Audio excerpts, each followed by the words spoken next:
Mesdames, Messieurs, c'est toujours un plaisir de vous retrouver. Merci et bienvenue à vous. Aujourd'hui, dans le monde, des millions de personnes n'ont toujours pas accès à une source d'eau améliorée et à des installations sanitaires de base. Au Bénin, comme partout ailleurs, les secteurs de l'eau et de l'assainissement sont affectés par une mauvaise gestion des ressources.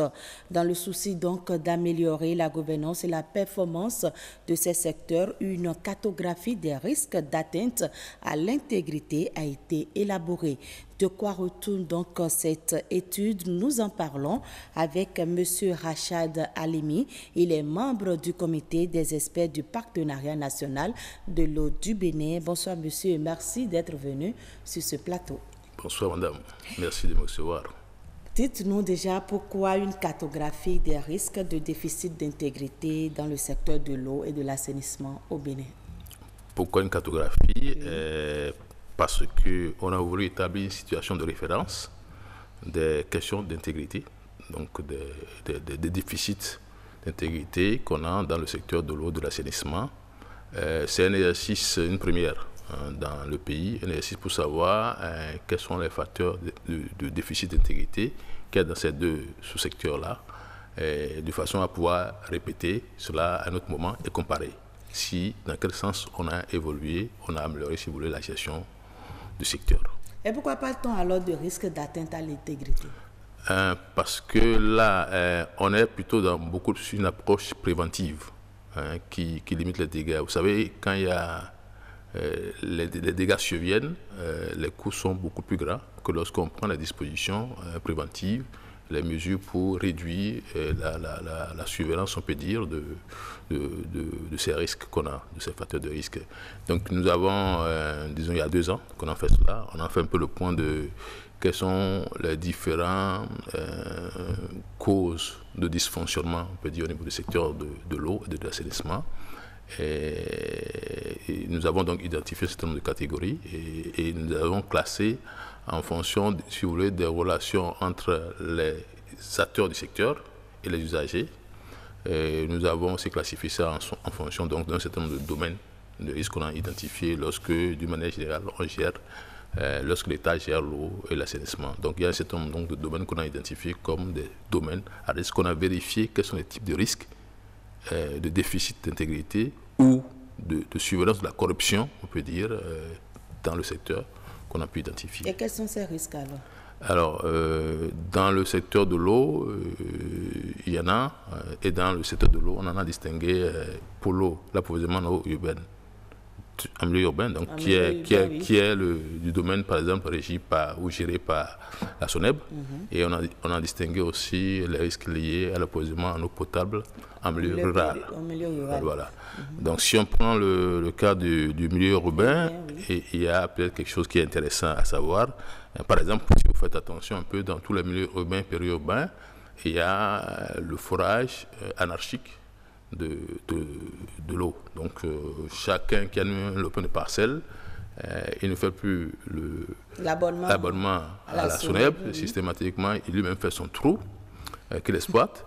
Mais c'est parce que les installations de la SONEB n'atteignent peut-être pas ces localités que l'individu se lève quand il aménage nouvellement, au lieu de faire les tracasseries en attendant, il fait son forage. Oui, c'est vrai, vous avez raison, mais ce n'est pas en attendant. Hein. Non, c'est plus en attendant, ça devient. Voilà. Et vous avez des parties de notre pays où, essentiellement, c'est ça la principale source. Quand on prend la zone de Calavi et qu'on sort. Voilà, vous le savez très bien, beaucoup de maisons ont des forages à eux. Alors, ces forages-là, on ne sait pas sur quelle nappe ils prélèvent. Vous savez aussi que la source principale de la SONEB pour alimenter Cotonou aussi se trouve à Godomain. Donc on parle des mêmes nappes. Donc si tout le monde tape dans la même nappe, ça veut dire même que... Évidemment, toutes ces matières-là sont un peu renouvelables, donc ce n'est pas infini dedans. Et donc ce qui peut se passer, c'est que si la SONEB a fait une prévision d'approvisionnement, par exemple, de la ville de Cotonou, il peut se trouver, sa provision, elle peut être complètement désorganisée là-dessus, parce qu'un matin, il va se trouver avec une pompe qui se retrouve dans le vide des chaussées. Et on a déjà eu des témoins, des gens qui sont à Caravi, qui aussi ont fait de ces points d'eau privés, mais qui un matin ne trouvaient plus d'eau. tout simplement parce que, bon, lorsque tout le monde commence à taper de la main, parce que la ressource n'est pas éternelle, oui. Et ça baisse. Donc, quand ça baisse, là, vous n'avez plus l'eau à votre point. Donc, vous continuez d'y aller. Si vous allez à Boycon, dans l'Ouémé, c'est connu, hein, depuis un certain nombre d'années, que l'eau qui est exploitée dans une bonne partie de l'Ouémé, c'est fait, puis c'est un foncier de commerce avec ça. Et là, donc ça, c'est un aspect. Hein, mais quand, par exemple, on se comporte comme ça veut dire qu'il n'y a pas une autorité qui exerce son pouvoir de contrôler qu'est-ce que chacun doit faire, quels sont les droits et devoirs de chacun. Donc, en principe, lorsque vous avez une maison, parce que vous devez habiter, donc vous devez aller chercher le permis d'habiter, ainsi de suite.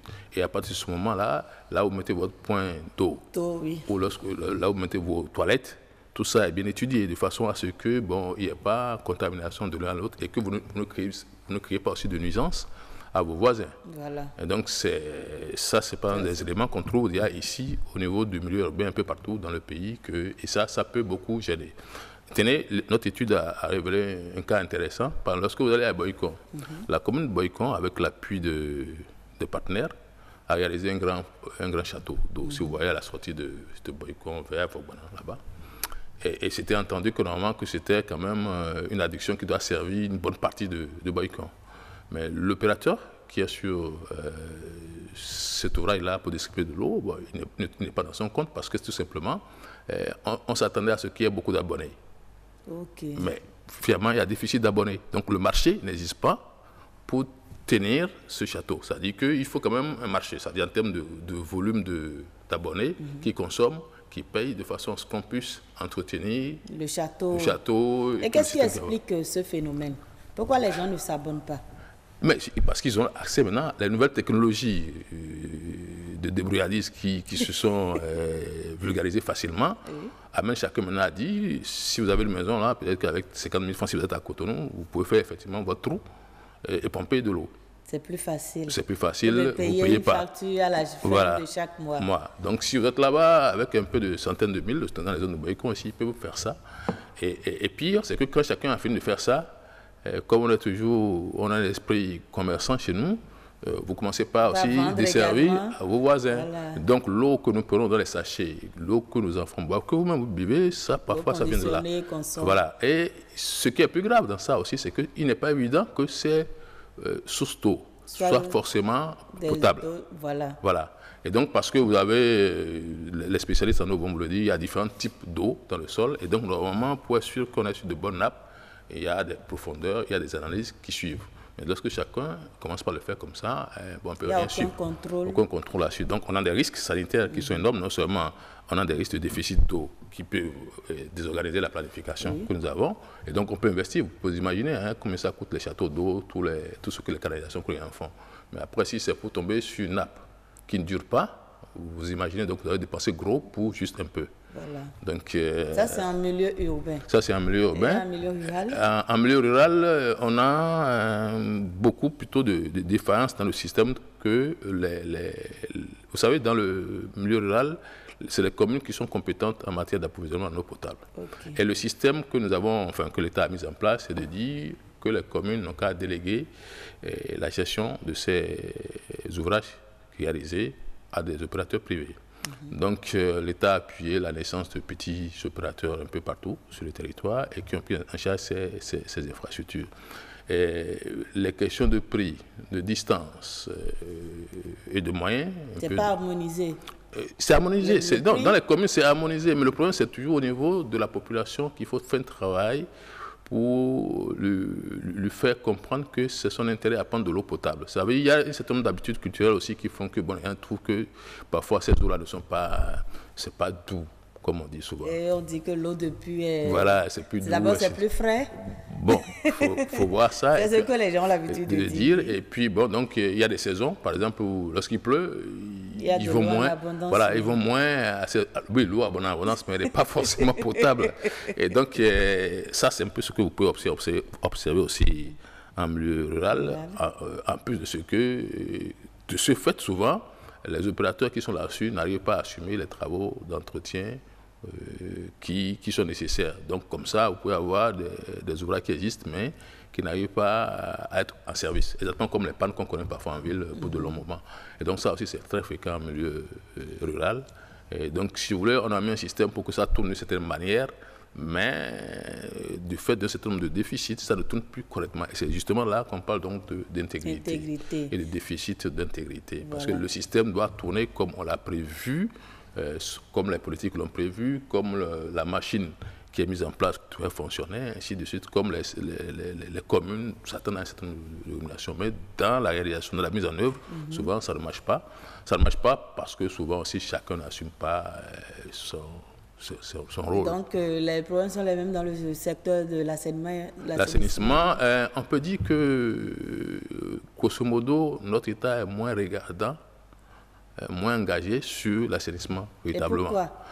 Alors que quand on parle d'eau, il faut également parler de l'assainissement. Parce que c'est très lié souvent, c'est très lié. Pourquoi? Je ne sais pas, comme c'est une question très politique, on peut dire. On peut dire que lorsqu'on n'a pas beaucoup de moyens, on peut conclure comme ça qu'on fait le choix, on fait des choix. Donc d'abord, avoir de l'eau à boire, potable à boire, je pense que personne, aucune vie ne peut s'en départir. Bon. De là à continuer à polluer et à rendre ça dangereux, je pense que l'État va prendre certainement la mesure et s'engager davantage, en tout cas dans les questions d'assainissement. Voilà. Et quand on parle de corruption dans le secteur de l'eau et de l'assainissement, on parle de quoi exactement? Alors, comme je l'ai dit, il y a plusieurs types de corruption. Oui. Il y a détourner l'argent, faire... Tout ça fait partie du déficit... d'intégrité, bien sûr.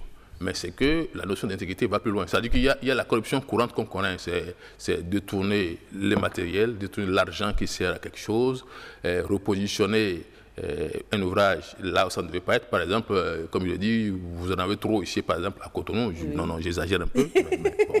Et que, bon, alors qu'on en a plus besoin dans une autre ville, commune, et que, bon, pour des raisons, souvent, nous disons politiciennes, on continue de le mettre ici alors qu'on aurait pu le mettre là-bas. Ça peut être des raisons. Donc ça, c'est aussi des questions de déficit d'intégrité. Ça veut dire que puisque l'État lui-même s'est engagé à dire qu'il faut que tous les habitants de son territoire aient accès à l'eau potable. Et donc, il doit prendre l'initiative pour que partout où on est, on puisse accéder. Il ne peut pas trouver des arguments pour donner plus à certains et moins à d'autres, ou ne pas faire les mêmes efforts pour d'autres. Donc, si vous voulez, donc la question courante, la corruption couramment qu'on connaît, la question d'intégrité va au-delà de ça. C'est-à-dire, regarde dans quelle mesure aussi vos propres tests que vous avez adoptés, vos propres structures que vous avez mises en place fonctionnent ou sont respectées.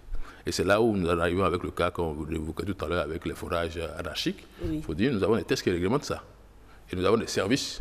Normalement, donc c'est le rôle de dire que, monsieur, stop, qui siffle, qui dit que non, vous ne pouvez pas faire ça. Les communes, par exemple, ont ces compétences aussi. On va me dire peut-être que j'exagère parce qu'une chose est d'avoir les compétences, mais il faut aussi d'avoir les moyens pour pouvoir véritablement assumer. Donc, dans ce débat de déficit d'intégrité, c'est un peu ça. C'est-à-dire que c'est un mouvement qui amène, en mettant la lumière ou le phare sur un certain nombre de déficits, amène tout le monde à faire des progrès pour dire, mais OK, il faut corriger et avancer. Et quel est alors l'impact de ces différentes pratiques sur le secteur de l'eau et de l'assainissement? C'est sûr qu'il y a des impacts. Absolument, absolument.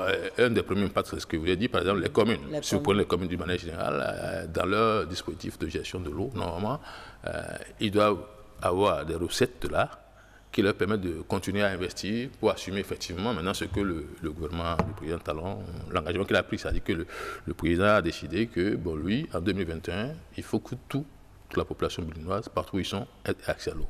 Chaque commune aussi aurait pu prendre cet engagement-là, puisqu'ils sont responsables aussi d'approvisionner leur population en eau potable. Bon, mais lorsqu'il ne peut pas regarder très bien comment les recettes sont organisées et entrent dans la caisse, et si les recettes qui sont engrangées sont utilisées à d'autres fins, ainsi de suite, donc vous en arrivez exactement à ce que, bon, il n'avait peut-être pas une volonté affirmée de desservir ou de servir sa population en eau potable. Donc ça, c'est les choses qu'on peut voir venir. L'autre conséquence, c'est, si on prend ce que vous dites là par rapport à le lien avec l'assainissement, parce que chaque fois que nous n'avons pas de l'eau potable pour nos populations, ça entraîne un certain nombre de maladies. Oui. Donc qui peut toucher directement la population qui en est, disons, déficitaire, mais qui peut aussi contaminer tous ceux qui sont au contact de cette population. Tenez, vous savez aussi que nous tous, hein, on achète à manger avec nos populations. Lorsque nous parlons de tourisme, c'est les gens qui vont venir de l'extérieur, qui ont une certaine exigence, par exemple, d'hygiène, qui arrive chez nous. Lorsque vous n'avez pas de l'eau potable dans certains lieux, ben, ça veut dire aussi que les questions d'hygiène et d'assainissement aussi sont liées. Et donc, voilà. Bon, vous avez beau avoir peut-être une belle nature, certaines choses, mais bon, disons, l'attrait du milieu peut complètement changer. Donc, ça veut dire que les impacts, c'est autant sur le plan économique, social et environnemental. Absolument, absolument. C'est ce que vous voyez là. Donc, au plan économique, il y a des impacts directs. Par exemple, tous ceux qui travaillent avec l'eau, lorsqu'il y a déficit de l'eau, ils peuvent le sentir tout de suite. Oui. Mais il y a aussi le truc indirect, comme je dis, celui qui organise le tourisme, lorsque son milieu n'a pas suffisamment l'eau qu'il faut et que ce n'est pas sain. Et son impact, c'est aussi que les touristes n'en viennent pas, donc ça devient indirect. C'est aussi que finalement, lorsqu'on n'a pas un système qui fonctionne très bien, l'État, c'est comme s'il faisait des investissements un peu à l'air. Voilà. Donc ça, donc les impacts sont énormes au plan économique, et j'ai dit au plan sanitaire aussi, c'est-à-dire tout ce qu'il y a comme maladie, petite maladie pour les enfants de moins de 5 ans, pour tout le monde, hein, là-dessus, et qu'on ne peut pas mesurer un peu qu'est-ce que ça nous coûte de nous soigner, parce que tout simplement, il y a un déficit d'eau. Okay. Mais il y a une réglementation à la matière. Est-ce qu'il y a des sanctions qui sont prévues par la loi? Si vous prenez les tests, par exemple, il y a les tests qui disent comment il faut occuper les abords des cours d'eau, ou les bas-fonds, comme vous le voyez à Cotonou. Mais la question, c'est... on peut dire les politiques et puis il y a aussi des capacités, des structures qui sont en charge de ça. Si vous prenez par exemple...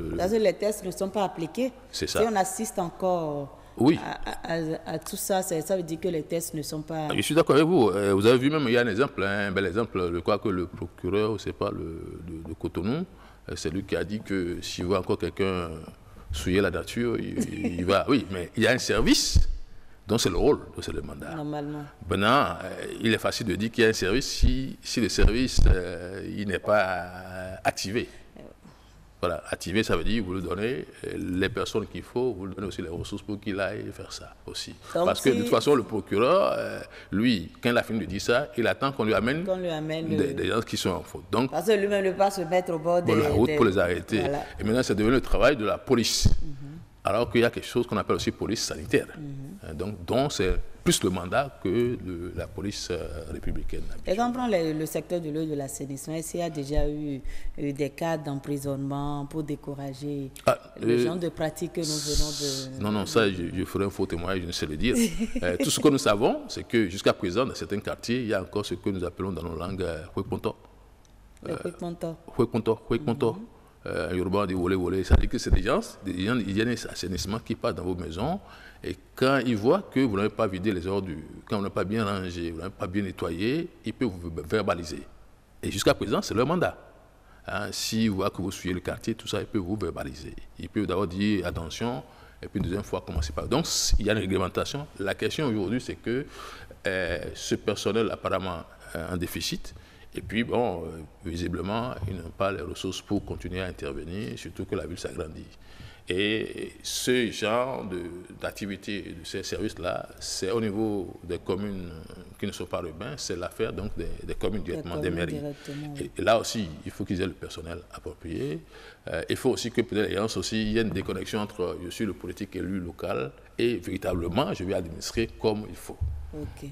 Pour que les choses entrent un peu... Et quand on parle des communes, outre le manque de transparence, est-ce qu'on peut aussi parler du manque de reddition de comptes? Oui, disons, il y a quelques progrès ces temps-ci, parce qu'il y a des ONG comme Malacré et Social Watch qui ont pris des initiatives, même PNE, pour les amener, les maires, à préparer des séances de reddition publiques, de comptes, de reddition de comptes sur leur gestion, ou parfois dans certains secteurs où ils ont travaillé. Le problème, c'est aussi que, bon, il faut préparer aussi les populations à poser des questions pertinentes et pour qu'il y ait véritablement, puisque c'est une question de contrôle citoyen.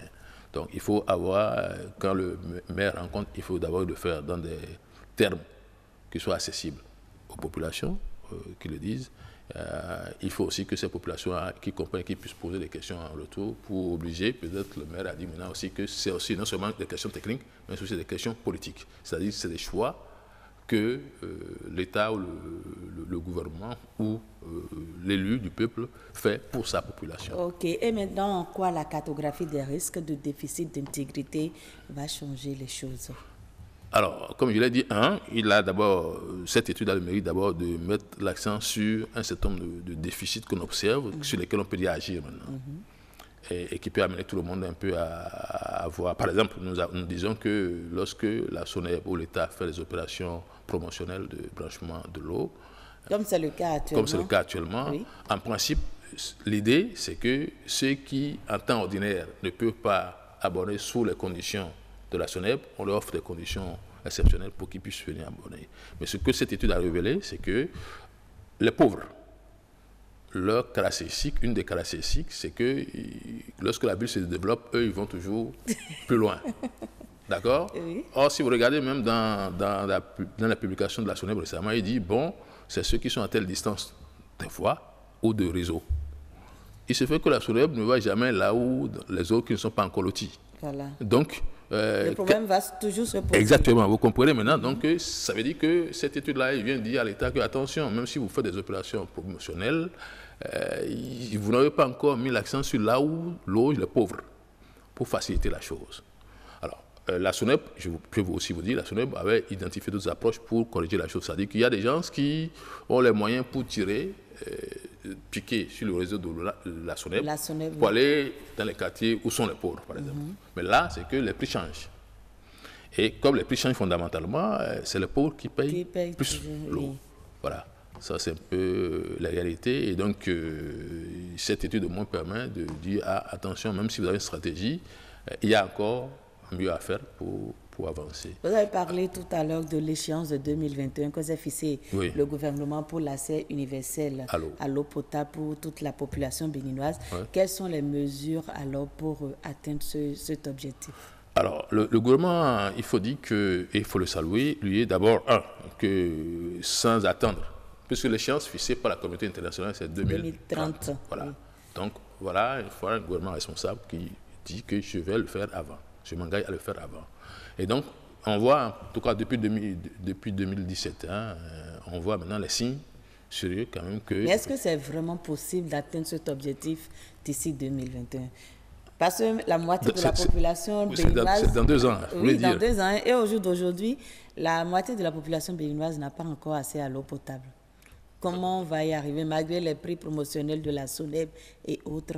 Comment on peut atteindre cet objectif? Je pense que c'est... Je ne suis pas bien placé pour le dire. Mais vous avez quand même des propositions à faire. Oui. Si, on a vu qu'ils ont, comme je vous dis, ils ont mobilisé des ressources qu'ils n'ont jamais pu... L'État n'a jamais pu faire jusqu'à présent. Il y a aussi la création de l'agence qui s'occupe de l'eau en milieu rural. Oui. L'État aussi a une stratégie pour accélérer l'approvisionnement en eau potable en milieu urbain. C'est vrai qu'on voit d'ici 2 ans venir, mais je pense qu'une première chose qu'on doit dire, c'est de saluer d'abord cette volonté et l'effort de mobilisation de ressources qu'il y a eu maintenant. Si les choses se déroulent bien, et comme vous avez vu, le démarrage prend toujours du temps. Donc, ils ont mis de 2017 à maintenant, bon, ils sont en train de lancer, donc je suppose que les 2 dernières années, ils vont pouvoir aller plus vite. Donc, pour réaliser des choses.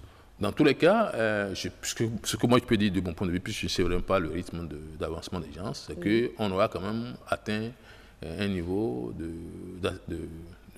desserte jamais égalé jusqu'à présent, et ça déjà de gagner.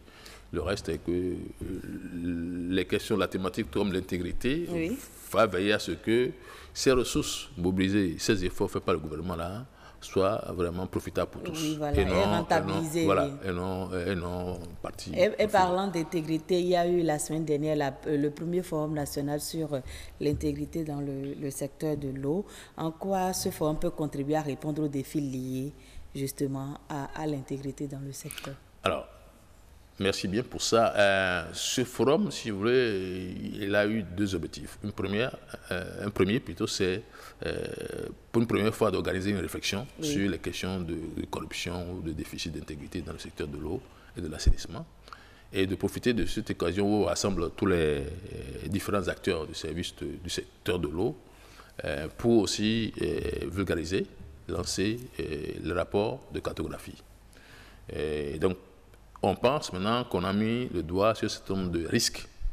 Parce que pour nous, encore une fois, la notion de risque est très importante. On n'attend pas d'abord qu'il y ait la casse avant de chercher à soigner, mais on veut plutôt anticiper. Donc, oui. On a posé un certain nombre de problèmes, de réflexion qui peuvent être des contraintes à l'atteinte de l'objectif 2021. Et les engagements et recommandations qui ont été prises par les participants. Prenantes, voilà. Un, c'est... Rapidement, oui. Oui, rapidement. Un, c'est d'abord de plaider à ce que l'État regarde davantage d'abord le secteur d'assainissement. Parce qu'on pense que ça peut compromettre les atteintes. On peut avoir de l'eau, mais... L'assainissement est le parent pauvre... du secteur. Parce qu'on peut avoir de l'eau, mais si c'est souillé...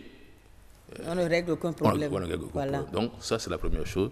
La deuxième chose, c'est un peu d'aller avoir un peu le parrainage ou la portée par le gouvernement pour qu'on puisse appliquer. Il y a une charte de la gouvernance de l'eau qui a été élaborée et il faut le mettre en vigueur dans un nombre au niveau des différents acteurs qui sont partie prenante dans le secteur de l'eau. Et donc, cette charte-là peine à être mise en œuvre, mise en vigueur. Voilà. Donc, avec le ministre de l'eau, on souhaite maintenant qu'on ait un peu plus le renfort du gouvernement pour passer à l'application. Comme ça, on aura vulgarisé l'intégrité. Un mot pour conclure, M. Rachad Alimi. Je vous remercie pour nous avoir invités, moi, disons le pionnier à travers, ou les organisateurs du premier forum national sur l'eau. C'est un exercice qu'on espère que chaque 2 ans, on pourra faire pour pouvoir évaluer dans quelle mesure nous faisons des progrès. L'intégrité n'est pas la panacée, mais elle est un élément important pour nous assurer qu'on a de l'eau et qu'on vit dans un environnement sain. Et on espère que d'ici 2021, tous les Béninois auront accès à l'eau potable. Tout le monde souhaite ça. Merci beaucoup à vous, M. Rachad Alimi. Mesdames, Messieurs, voilà, ce sera tout pour cet entretien. Merci de nous avoir suivis.